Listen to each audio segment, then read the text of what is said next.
Good morning everyone, sweet morning. आज हम Indian economic development का last chapter number 10, development experience of India, Pakistan और China, एक comparative study के बारे में क्या करेंगे, स्टडी करें। देखिए भाई, हम तीनों ही कंट्री कैसी है, इंडिया, पाकिस्तान और चाइना, तीनों ही डेवलपमेंट कंट्री है।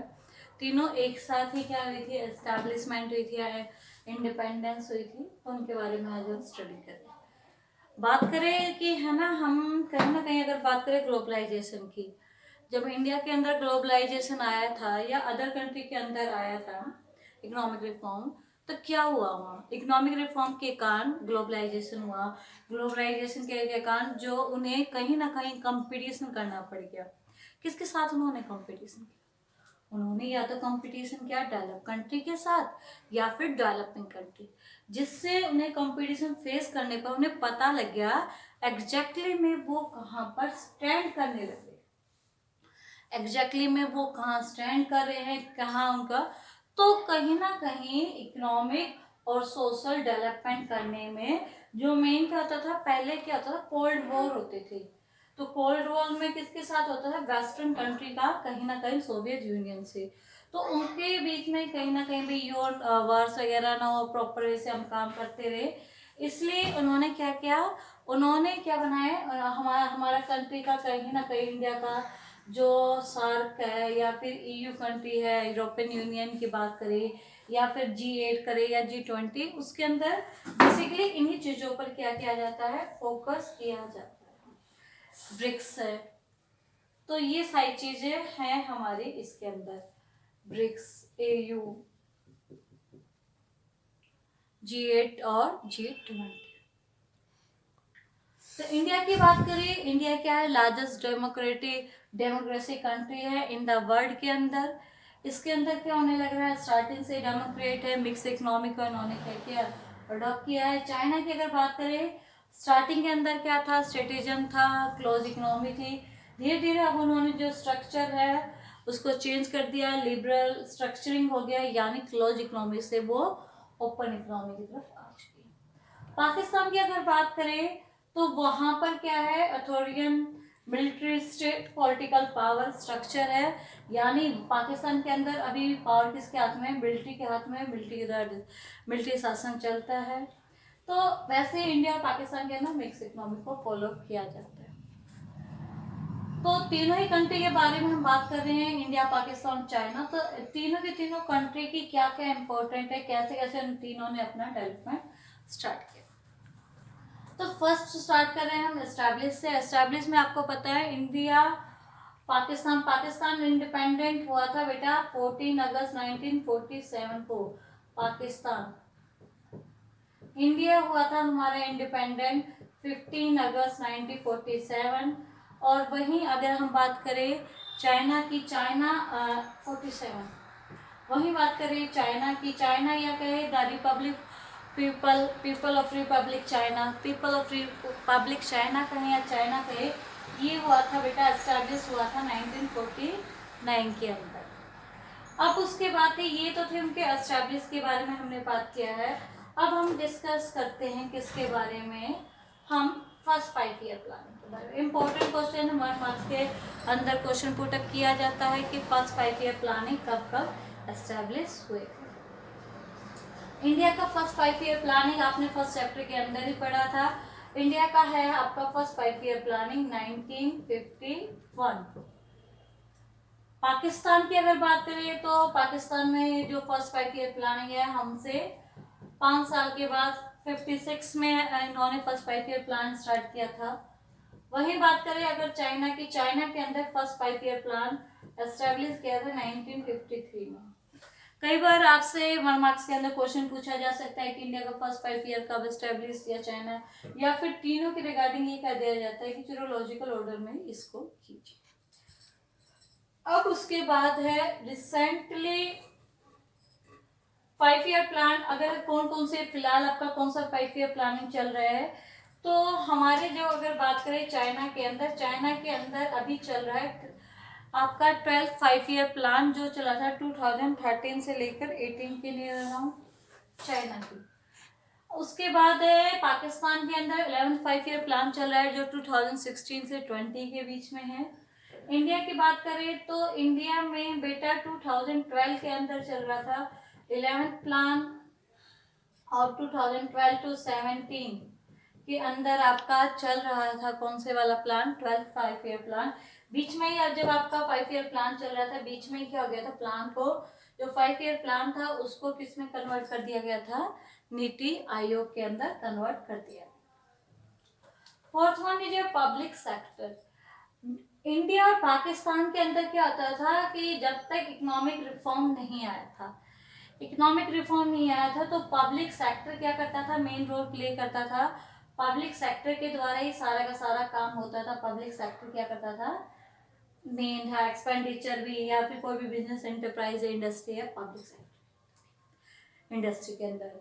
लेकिन क्या था, चाइना के अंदर क्या था, कॉलोनियल रूल था, स्टेटिज्म था, तो उसके अंदर क्या होता था, जो भी पाथ वगैरह था डेवलपमेंट के अंदर पब्लिक सेक्टर रोल प्ले नहीं कर रहा था। उसके अंदर कहीं ना कहीं अब कौन स्टडी कर रहा था, पब्लिक सेक्टर ना आकर वहां पर वन नेशन कंट्री था, वन पर्सन रूल था, ये था।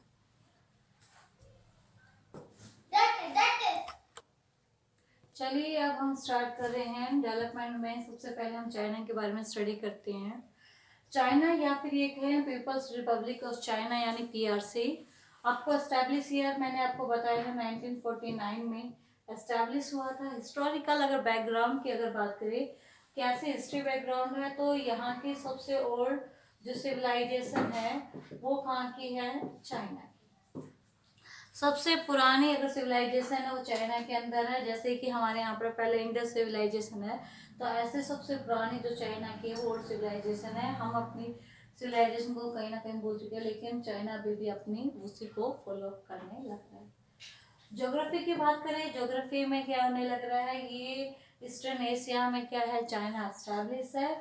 और थर्ड लार्जेस्ट क्या है ज्योग्राफिकल एरियाज में इसकी है। इससे जो थोड़ा बहुत एरिया में कौन है, केवल दो ही देश है, कनाडा और second one is Russia. Third number पर ज्योग्राफी एरियाज में लार्ज है चाइना। पॉपुलेशन और लैंग्वेज की बात करें, पॉपुलेशन में क्या है 1371 मिलियन जो पर्सन है, मिलियन पर्सन है, वो चाइना के अंदर है। और अगर बात करें उनकी ग्रोथ रेट की, वो क्या है, केवल 0.5% है। लोग ज़्यादा है, नंबर पर्सन्स, लेकिन ग्रोथ रेट 0.5 किस लिए है, क्योंकि चाइना के अंदर एक पॉलिसी अडॉप्ट की थी, वन चाइल्ड पॉलिसी। इस वन चाइल्ड पॉलिसी के अंदर क्या कहा गया था कि जो नंबर कि चाइना के अंदर एक ही बच्चा होगा एक परिवार के अंदर, और वो चाहे कोई भी हो सकता है। इससे क्या हुआ, कहीं ना कहीं वुमेन की हेल्थ पे भी अच्छा इफेक्ट पड़ने लगा, क्योंकि अब उन्हें क्या करना है, केवल एक ही बच्चे को करना है। तो इसका इसलिए चाइना के अंदर ग्रोथ रेट कितनी थी, 0.5। लैंग्वेज है, वहाँ पर एक ही लैंग्वेज बोली जाती है, और उसी को लोग क्या करने हैं, फॉलो कर रहे हैं। सिनो टिब्रियन लैंग्वेज है, चाइनीज लैंग्वेज है, जो वहाँ के लोग फॉलो कर रहे हैं। इवन अगर मैं बात करूँ, चाइना के अंदर क्या होने लग रहे हैं, जितने भी न्यूज़पेपर है, मैगजीन है, वो केवल उन्हीं की लैंग्वेज में क्या होते हैं, पब्लिश होते हैं। इवन जितने भी यूट्यूब चैनल है, या फिर यूट्यूब का उनका खुद का चैनल है, गूगल का भी उनका अपना खुद का चैनल है, वो हमारी तरह यूट्यूब है या फिर गूगल्स को सर्च नहीं करते।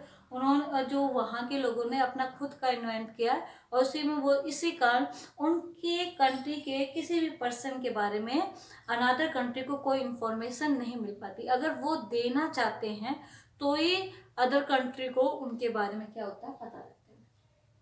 अब बात करें हम किसकी, इकोनॉमी की, तो वहाँ पर मैंने क्या बताया है कि वर्ल्ड लार्जेस्ट इकोनॉमी है। वहाँ पर क्या हमें लग रहा है, वर्ल्ड लार्जेस्ट इकोनॉमी है। स्ट्रेटेजिज्म 2 बार राइट डाउन कर दिया है मैंने, वर्ल्ड लार्जेस्ट इकोनॉमी है। और क्या होने लग रहा है, स्ट्रेटेजिज्म वहाँ पर फॉलो किया जाता है, और आपके ओल्ड सिविलाइजेशन है। और इसके अंदर क्या स्ट्रेटेजिज्म क्या होता है बेटा, स्ट्रेटेजिज्म का मतलब है कि वन पर्सन का रूल है, वो उसने उसको एक रूल मतलब कि एक स्टेट बना दिया है, और जैसे जैसे वो ऑर्डर देता है वहाँ के लोग उसी के अकॉर्डिंग काम करते हैं।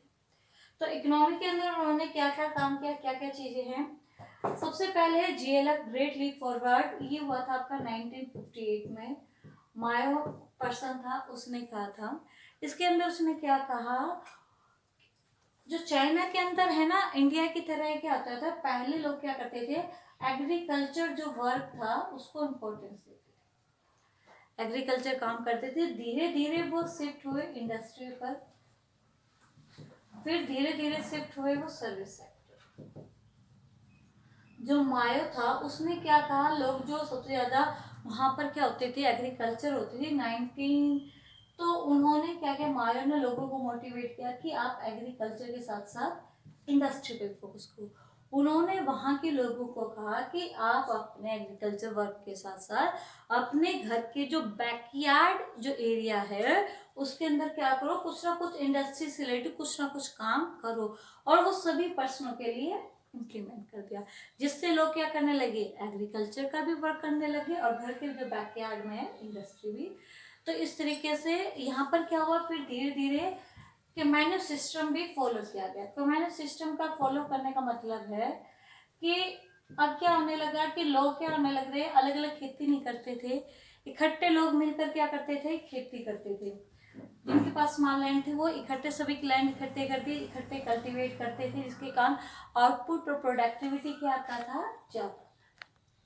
कम्युनिटी सिस्टम है। फिर क्या होने लगा कि वहां पर क्या होने लगा कि एक बार ड्रोट आया जिसके कारण 30 मिलियन लोग मर गए, जिसके कारण फिर से उनकी इकोनॉमिक सिस्टम क्या हो गया, डाउन।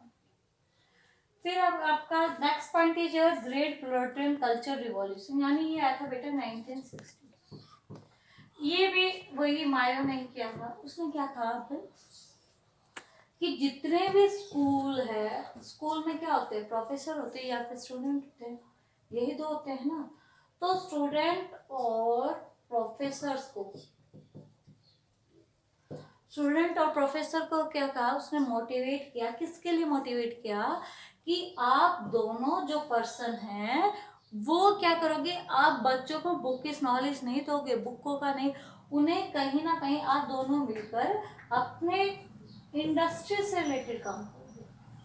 आप इंडस्ट्री से रिलेटेड पढ़ाओगे और ये इंडस्ट्री वर्क ही करेंगे, ये बुकों को पढ़े नहीं, उन चीज़ों को इम्प्लीमेंट करेंगे। जैसे कि हम थ्योरी पढ़ रहे हैं ना, तो उस समय 1965 में मायो ने क्या कहा कि आप इंडस्ट्री का वर्क करके दिखाओगे और आप ये बच्चे इंडस्ट्री वर्क करेंगे। इस तरीके से वहां पर आया ग्रेट प्रोटोन कल्चर रिवॉल्यूशन, जिसके उसमें उसने बेसिकली मोटिवेट किसको किया, स्टूडेंट्स को और professor. Third one is your economic reform. Economic reform आया था चाइना में 1970, इंडिया में आया था बेटा 1991 में। स्टेट रिफॉर्म के अंदर इसकी दो स्टेज थी, स्टेज 1 स्टेज 2। स्टेज 1 में क्या था, जो लोग एग्रीकल्चर का वर्क करते थे उन्हें धीरे धीरे किसकी तरफ फोकस किया गया कि आपको इंडस्ट्रियल सेक्टर पर फोकस करना है। और उसके साथ साथ उन्होंने क्या किया, ऐसे जेड सेक्टर बना दिया, स्ट्रेटिज्म को फॉलो करवा दिया। ये सारी चीज़ें उन्होंने इकोनॉमिक रिफॉर्म, ताकि कहीं ना कहीं हमारी इकोनॉमी की क्या हो, ग्रोथ हो, हमारे प्रोडक्ट की हम एक लार्जेस्ट इकोनॉमी के रूप में बनकर उभर कर आए। तो इसके अंदर ये स्टेट ऑन एंटरप्राइज भी एस्टेब्लिश हुई थी। इसके अंदर ड्यूअल प्राइसिंग रिफॉर्म प्रोसेस, जो ड्यूअल प्राइसेस का मतलब क्या था, क्या ड्यूअल प्राइसेस थी।